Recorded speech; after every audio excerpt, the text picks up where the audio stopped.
Hello tout le monde, j'espère que vous allez bien. Aujourd'hui je vous retrouve pour une nouvelle vidéo pour la semaine de l'horreur 2020.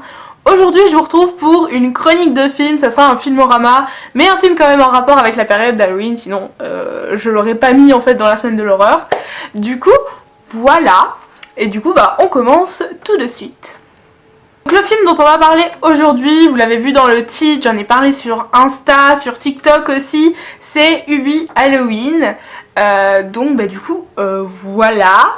C'est un film, donc c'est une comédie sur le thème d'Halloween, à ne pas confondre du coup avec comédie horrifique, c'est pas la même chose, là c'est vraiment une comédie à 100% mais sur le thème d'Halloween. Voilà. Il a été réalisé par Steve Brill, donc je ne sais pas qui il est, hein, voilà, mais c'est toujours bien à savoir. Je vous mets une photo de la personne, de cette personne juste ici, juste là, je ne sais pas si j'en trouve une. Voilà. Il est sorti le 7 octobre 2020, donc vous voyez c'est vraiment très récent, sur Netflix. Donc c'est vraiment un film original Netflix. Et il est d'origine américaine, je pense qu'il n'y a pas besoin de le préciser. Voilà, comme bon nombre de réalisations Netflix, voilà. Il en fait partie, c'est un film du coup américain. En acteurs principaux, je peux vous dire qu'on a un très bon casting, puisqu'on a Adam Sandler dans le rôle de Ubi Dubois. On a Noah Schnapp dans le rôle de Tommy Valentine. Je regarde en bas, j'ai une note hein, comme d'hab. Paris Burke, je ne sais pas, dans le rôle de Megan, qui a joué également dans Tall Girl. Julie Bowen dans le rôle de Violette Valentine, etc. etc. Il y a quand même pas mal d'acteurs dans ce film. Il y en a même 3 qui viennent de Disney Channel. On a je sais plus qui dans le rôle de je sais plus qui. On a Peyton List. On a aussi Kina, je ne sais plus, je vous mettrai leurs photos dans tous les cas pour vous montrer, mais voilà, donc vraiment au niveau du casting, il y a vraiment un truc de dingue, il est vraiment top, et voilà. Il y a aussi Ben Stiller, on le voit 2 minutes, mais il joue dedans, voilà. Du coup, là je vais vous lire le résumé pour que vous sachiez un petit peu de quoi ça parle, donc voilà. Donc, les résumés, je vais vous en lire 2 pour que ce soit un peu mieux parce qu'en fait c'est des résumés qui sont assez courts à chaque fois, donc voilà, donc c'est vrai que ça dit pas trop de choses, mais c'est vrai que du coup c'est moyen. Donc je vais vous lire déjà le résumé qui est sur Allociné. Donc ils disent: Ubi n'est pas très populaire dans sa ville du Massachusetts, pourtant cela n'arrête pas cet homme bon mais peureux de protéger la population le jour d'Halloween. Voilà, ça c'est le résumé Allociné. Et là du coup je vais vous lire le résumé Netflix en fait du coup. Et donc du coup ce film je l'ai regardé 2 fois. Ouais, je l'ai regardé 2 fois. Voilà, alors le résumé du coup Netflix c'est: Ubi n'est pas vraiment populaire, mais quand Halloween prend une tournure terrifiante, cet homme peureux au grand cœur est prêt à tout pour protéger ses concitoyens. Donc voilà au niveau des résumés. Et juste pour vous dire un petit peu, il a été classé numéro 6 dans le top 10 Netflix en fait. Voilà, au niveau de l'âge, même si Netflix on est d'accord que c'est pas forcément... Voilà, ils ont mis 7 ans et plus, c'est nickel parce que vraiment il est tout jeunesse, tout public ce film. Et il dure 1h43, voilà, pour les petites infos complémentaires. Du coup là comme d'habitude je vais vous parler vraiment du film en détail au niveau de la technique, au niveau de la technique et tout ça, selon mon avis à moi. Voilà, c'est vraiment une fiche technique mais selon mon avis à moi. Voilà, et après on va finir avec ma note, mon avis final, etc. etc. Donc voilà. Donc déjà le scénario, et je regarde mes notes les gars parce que c'est mort, hein, je connais pas tout par cœur. Donc le scénario, faut savoir qu'il est vraiment top. Il est vraiment bien. C'est drôle avec une pointe de flipperie parce que c'est quand même sur le thème d'Halloween. Donc il faut quand même que ça fasse qu'il y ait un petit truc pour cette période-là.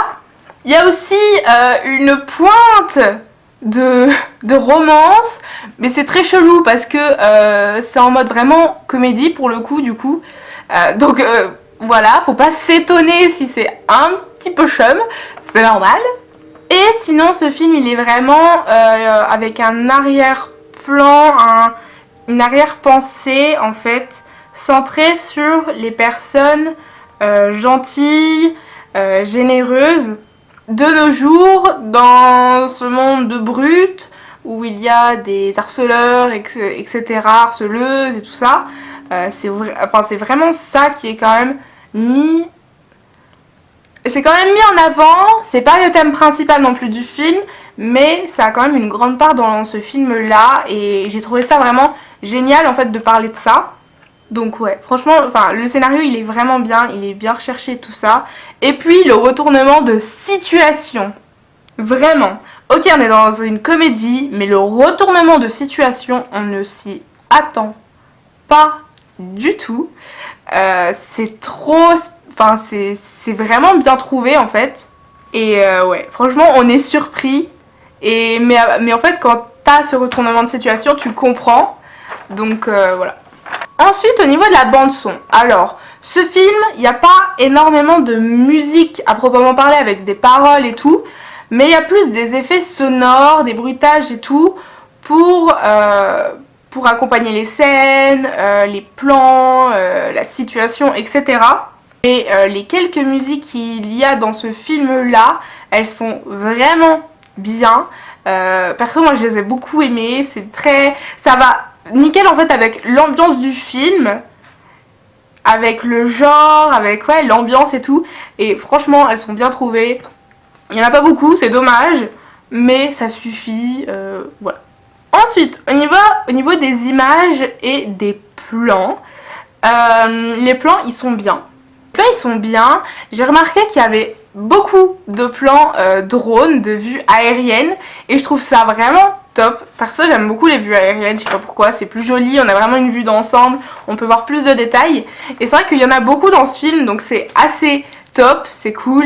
Les images, elles sont belles, elles sont nettes, elles sont colorées, mais on en parlera plus tard. Et sinon, il n'y a pas de faux raccords visibles à l'œil nu. Hein. Après, si on le met en ralenti, si on regarde image par image, plan par plan et tout, peut-être qu'il y en a, mais à première, enfin, perso, j'en ai pas vu en le regardant normalement. Voilà. Ensuite, la colorimétrie. Vous savez que j'adore cette partie-là, franchement, j'aime trop. Donc, du coup, ce film, il se passe pendant Halloween, donc vous vous doutez bien que la majeure partie de ce film se passe la nuit. Et ça, c'est un gros, très gros boulot pour l'équipe. Vraiment, filmer de nuit, faire les plans de nuit, c'est un travail monstre, c'est énorme, c'est compliqué, voilà. Donc, la luminosité, les couleurs et tout, dans un moment comme ça, il faut miser en fait à 200% dessus. Il faut y travailler vraiment comme il faut, parce que... on peut facilement perdre les personnes si c'est pas beau, si c'est pas bien travaillé, etc. etc. Donc voilà, donc c'est un film comme ça, c'est vraiment un très gros challenge pour la réa, pour l'équipe en entier. Parce que un film qui se passe pendant que la nuit, qu'une soirée, on penserait pas, mais on peut facilement perdre un public en fait en faisant ça, parce que on est tout le temps dans la même atmosphère en soi. Il n'y a pas de jour, nuit, donc ça fait un petit peu les visiteurs ça, hein, mais bon voilà.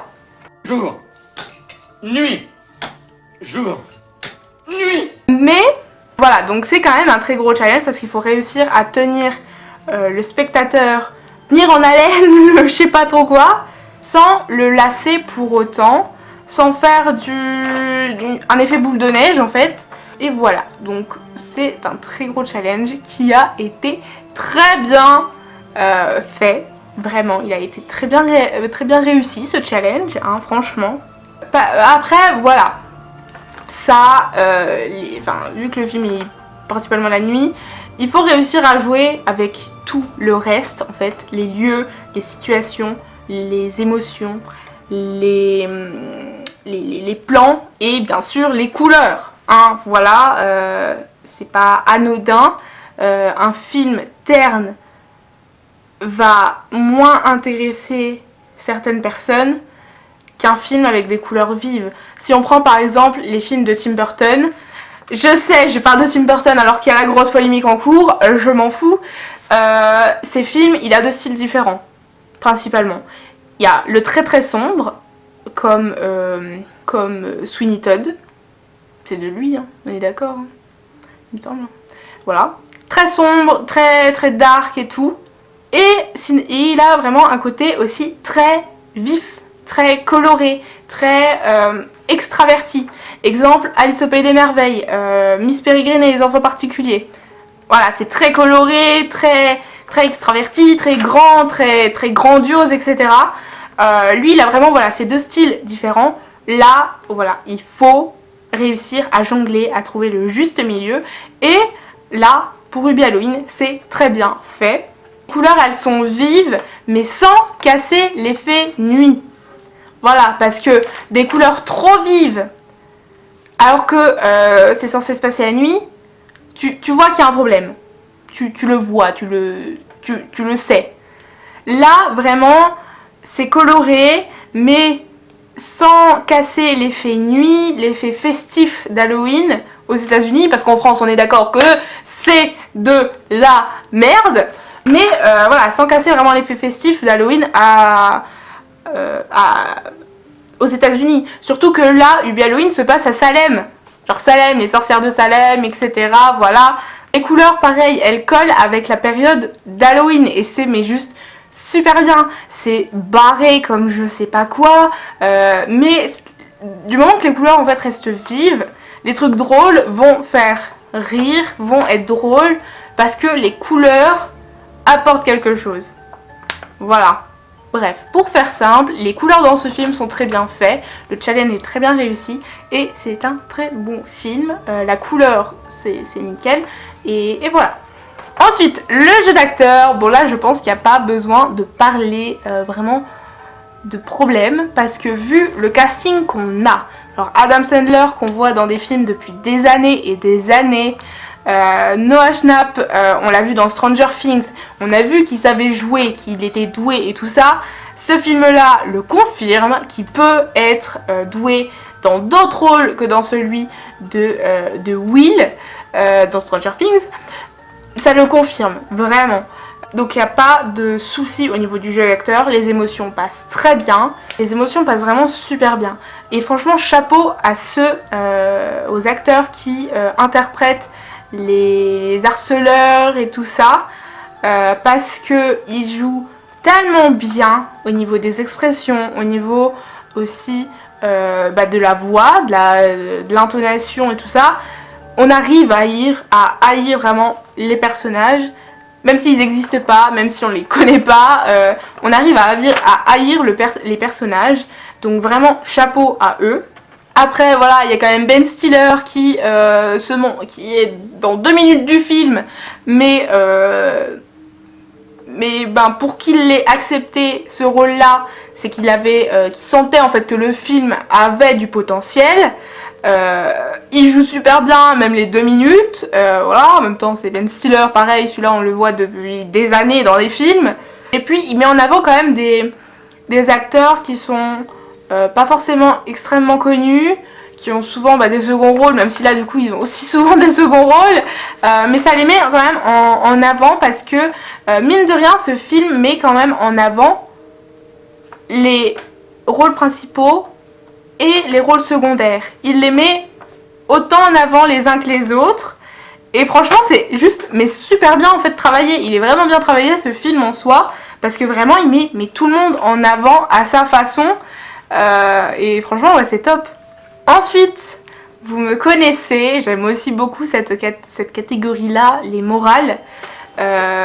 Évidemment dans ce film il y en a, puisque ça parle quand même des personnes généreuses, gentilles dans ce monde actuel, pas forcément tous les jours très sympathiques, très gentilles, très roses et tout ça. Et c'est vrai qu'à première vue on pourrait se dire qu'il n'y en a pas dans ce film, parce que bon, une comédie, sur le thème d'Halloween, qu'est-ce que ça peut apporter réellement en morale? Et en fait il y en a, Et c'est vrai que ouais, on pourrait se dire que ce film c'est pas un film à morale et juste à divertissement. Bah il y en a quand même des morales et ça vraiment super beau en fait, les morales qu'il y a. Il y en a pas beaucoup, mais c'est vraiment juste ce qu'il faut et elle passe bien, je trouve. Après faut s'attarder quand même sur le truc, c'est vrai que si vous le regardez comme ça en vous en foutant un peu, vous les remarquez pas. Moi voilà, j'ai toujours adoré le cinéma, j'ai toujours fait attention à ces choses là. Là voilà, j'ai remarqué la morale et voilà. Et c'est vrai qu'elle arrive vers la fin, cette morale, mais elle est vraiment belle, elle est bien travaillée aussi, elle est bien apportée, elle n'est pas balancée comme ça en mode allez on balance ça comme ça histoire de, non, on sent qu'elle a été apportée depuis belle lurette, que c'est le but du film et qu'elle explique quand même le but de ce film là et franchement ça marche, personnellement moi je l'ai vu, je l'ai senti et voilà, franchement bravo, chapeau parce que voilà, vraiment c'est top. Et puis évidemment elle est aussi très belle, donc ça apporte un truc vraiment de dingue, enfin ça apporte quelque chose parce qu'elle est belle et vraiment elle explique le but du film et c'est vraiment top. Ma note et mon avis final, j'ai mis la note de 8 sur 10. Je trouvais qu'il manquait un truc. Je ne saurais pas expliquer quoi, mais je trouve qu'il manque quand même un petit truc, peut-être un petit peu d'action. C'est vrai que ça peut être, c'est quand même un petit peu long à démarrer, etc., etc. Mais en soi, il est quand même vraiment bien. C'est un excellent film à voir, à revoir encore et encore, peu importe la période de l'année même en fait, parce qu'il est juste super bien. Si vous êtes dans bad mood, mais regardez-le parce que vraiment il est juste top et remotive de dingue. Ben vous pouvez le regarder seul, à plusieurs, le jour, la nuit, le matin, quand vous voulez, hein, vraiment, il n'y a pas de problème, il est tout public, il n'est pas flippant. Franchement, voilà, vous pouvez le regarder quand vous voulez, avec qui vous voulez, seul, voilà, avec un fantôme, comme vous voulez. Et puis voilà, il est tout public, donc il convient vraiment à tout le monde, à toute la famille. Après, c'est sûr qu'il y a des trucs que les enfants plus jeunes vont pas forcément comprendre. Si vous le regardez, vous allez comprendre. Mais c'est pas grave en soi, parce que c'est des trucs vraiment anodins, qui apportent un petit côté comique en soi au film, mais qui sont pas non plus énormes. Donc voilà, franchement pour les enfants c'est pas forcément un besoin de savoir en fait ces passages là, donc voilà, c'est pas non plus dramatique. Et puis je finirai par dire que la fin post générique principale nous a tous achevés, vraiment, personne s'y attendait, seule ma génération comprenne le mal que ça a fait. Je pense qu'on a tous pleuré à ce moment là. Donc ouais, vraiment, si vous le regardez, regardez-le jusqu'au bout quand même, hein, parce que pour voir de quoi je parle, parce que je vais pas en parler là. Si vous cherchez sur Google ce film, regardez pas Wikipédia, parce que justement c'est noté, donc évitez de vous faire spoiler, hein, voilà. Si vous voulez vous faire spoiler, mais voilà, vraiment la fin nous achève, mais ça conclut le film très très bien, donc voilà. Voilà, j'en ai terminé avec cette chronique de film, j'espère qu'elle vous aura plu. Donc voilà, prenez soin de vous, portez-vous bien, je vous dis à la prochaine pour une nouvelle vidéo.